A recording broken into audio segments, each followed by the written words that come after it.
Hi everyone, it's Annemiek from the Academy for Soul-Based Coaching, and I'm super happy to be here with Paloma White, gorgeous soul-based coaching training, who is going to share with us what it's been like for her to become a soul-based coach, to be in the training Invoke Your Clients Magic. And it's so lovely to hear from you, Paloma. How are you today? I'm great. Thank you. I'm really Mm. happy to have this opportunity. Great. So we'll just dive straight in because we know everybody has lots of time for lots of other things as well. So let's just get to the real gems here. Do you remember, Paloma, before you started Invoke, where you were in your life and what made you decide to join us? Well, I'd recently decided that I wanted to become self-employed as a life coach. And so I was trying to figure out how to make that happen. So doing my Google searches, really just kind of in the dark. And a series of clicks caused soul-based coaching to come onto my screen. And I was like, oh, this is okay. I'm intrigued. And I looked a little bit more into it. And the more I read and saw, the more excited I got about it and felt like drawn to it. Mm. Gorgeous. But can you remember what it was that made you decide that you wanted to be a life coach? Oh, wow. That's a great question. I really love the internal world of thoughts, feelings, emotional well-being. These are, the art of how to be happy has always been something I've been thinking about from a very young age. Mm. It made me sad to think that people are suffering unnecessarily when there are things that we can learn and ways we can change on the inside that really make life so much more enjoyable. And I thought I would love to help people in that journey. Gorgeous. Oh, I love the words, the art of being happy. I think that will be great to hear more about from you, but maybe not right now, but in a different conversation. And so you entered Invoke, and can you say a little bit about what it has brought you? Oh, a lot of unexpected gifts, both tangible and intangible. So the actual modalities that we learn, the symbolic modeling, holding space. So how to become a really good listener. That's been kind of for me the foundation of it. How to get people talking in a way that they're not used to, so that they can access this intuitive knowing that they have. So there's that, but there's also the kind of intangible part of it, which is the inner work part that it's catalyzed in me. This yin was for me a new concept, the yin, the feminine, and that was not in my life at all. I was all about the yang, doing, getting done, and so having this new yin in my life, where I'm embracing also the other side of the cycle of life, which is rest, the chaos, just allowing things to be as they are. And I found that I can be even more productive now that I'm in this natural cycle. So that's been an interesting thing that's happened. I love working with symbols. It's the symbolic modeling that I've learned to do with my clients is something that I've integrated, and I do all the time with myself when I'm faced with a question. And it's just become so tangible, this soul landscape, these symbols, and it's fascinating. It's been fascinating to explore them and to see how they cause tangible results in my outer world.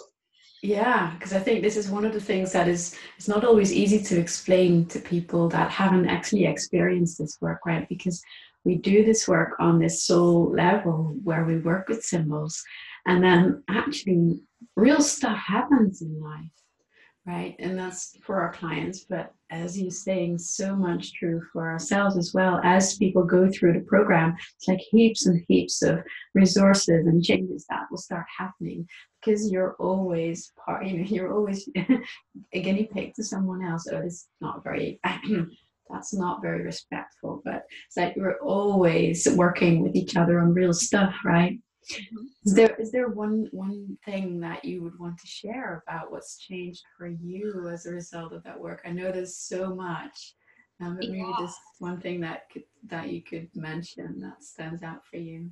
Well, I have so many resourceful metaphors that really have stayed with me, and they've grown through this time. So there's the metaphor of a butterfly in a cocoon before it's become a butterfly, and that's been really helpful for me in on those days where I'm feeling a bit uncertain about the future or anxious and life is messy, and I return to this metaphor and think, well, I'm in this stage right now of transformation. I need to allow that time and stillness and trust. And so there's this enormous trust that's grown, become a part of my life, and it's caused life to flow and feel so much better.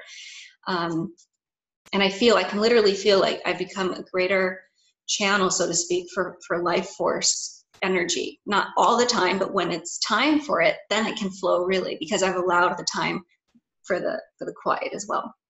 Yeah.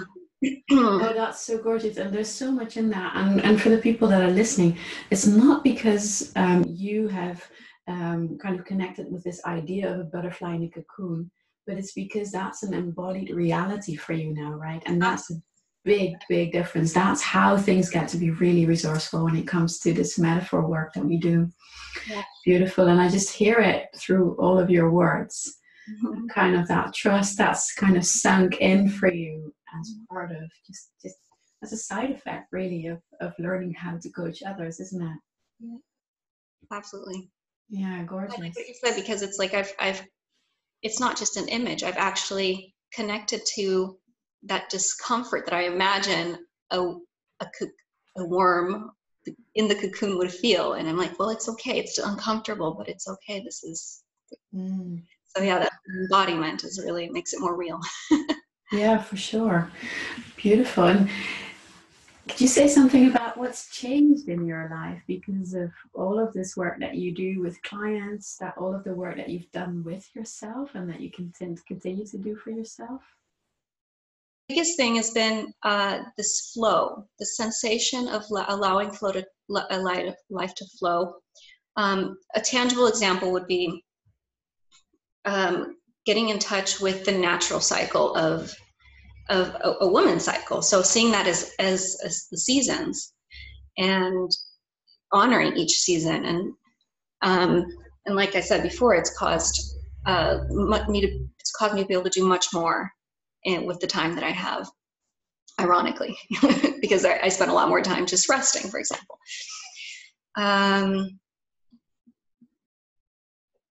The way I talk with people. So at parties, for example, I'll sometimes ask a clean question, and it changes the dynamic.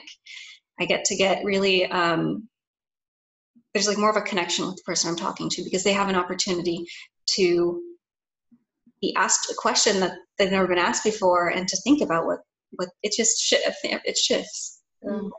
And it deepens connections, doesn't it? Even at a party, when it's just a conversation where you're just connecting with somebody, it really deepens that sense of beingness that you are together. Mm-hmm. Oh, and the community.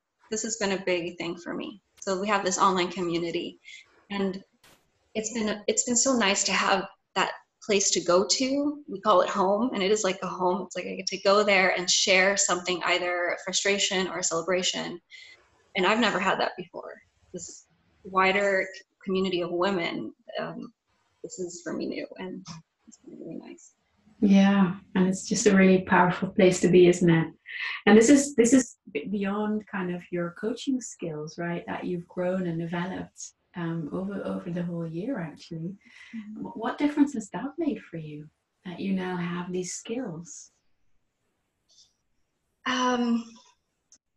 It's connected me to more resourcefulness than I had before. So I don't feel like I'm doing it all by myself anymore.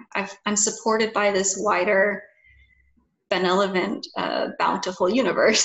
And it shows up in little ways. I'm more attuned to the synchronicities. For example, I went for a walk in the park this morning, and a couple days ago I had a session as coachee, and this path metaphor came, and I was like, as long as I'm walking, I just need to take one step, because I was very anxious. I tend to get anxious sometimes, and I was like, as long as I'm taking one step after the other, I'm okay. I'm going to get there. It's going to be okay. And I remembered that while I was in the park, and I actually was like, okay, what does it feel like to just take one step after the other? Gorgeous. And then you can really bring that knowing that has come through, that deeper knowing, you can really bring that into your actual life as well, on this physical layer as well. Yeah. Really strengthening the work that you're doing. Great. And how about working with clients? How are you enjoying that now? Oh, I love working with clients. It's not always just roses and sunshine for me. It can be challenging, but it's always very rewarding, and it's normally quite surprising, because even after a session where I'm like being very, very self-critical about how I did it, I'll still get the feedback from them afterwards of, wow, this has really shifted something for me. And yeah, so I love it. It's really catalyzed personal growth. It brings everything to the surface that needs to be looked at, and where there's potential for growth. Beautiful, yeah. And just, for everybody listening, Paloma is a great coach. So this is where you also hear how her incredible sense of quality and perfectionism are driving her to get better and better and better and better. This is reflected for her clients' results as well. So they keep on getting better, better, better, better, which is really beautiful. Thank you so much, Paloma, for this insight in your process of getting to this stage of where you're able to really help and serve people. So maybe you can also tell us a little bit about who you like to work with now and what you can best help people with. It's so funny that we're having this conversation today, because, as I said, 2 days ago I had a session, and there was this path, and there were these stones like about this big that would show up on my path, and I could see them, and they were clarity, and the universe or my higher self or some force had put them there for me. And I was telling Ursha, she's the one that was coaching me, like, it would be so nice to see, it's nice to see them, to arrive at them, to pick them up, to integrate them, and then move forward onto the next one. And the same day, so yesterday, only a few hours later, I already had one of these inspiration, like, it was a revelation. I'd been thinking about, what group do I want to work with? What people, what problems specifically do I want to help people with? And it's been driving me crazy, this question, for months. Almost a year now. And it was like, I had an insight. I want to help people with really intense negative emotions. But still wasn't specific enough. And last night, 24 hours later, I had another stone in my path that was telling me, I really want to help people who are suffering with anxiety at work, and specifically people who are really scared of their bosses. And they realize it's irrational fear, but they can't help themselves. They go into flight or fight. The boss might be a super nice person, normal. And this was me. I know very well, this was me. And it 180 degrees transformation in this area of my life. So from surviving to really thriving in this area. My bosses, after my transformation, became friends. So I would love to combine the inner child healing work that I do with the soul-based coaching work, and guide people through this. Beautiful. So everybody who's listening, who feels like, how good would it be to just feel release in this area? Definitely go and check out Paloma. Where can they find you? I have a Facebook page. It's Paloma White, Self-Awareness and Self-Love Coach. Paloma White, Self-Awareness and Self-Love Coach. Yeah, but for now, that's what it is. Yeah. And yeah. If not, my personal profile is also publicly findable. So, and there's a link to my business page as well there. Great. So go and find Paloma White on Facebook, and good things will happen for sure. Thank you so much, Paloma, for sharing all of this with us. And thank you for watching. And let us know if you have any questions. Right, we're here to help you answer them. All right. Bye, everyone. Bye bye.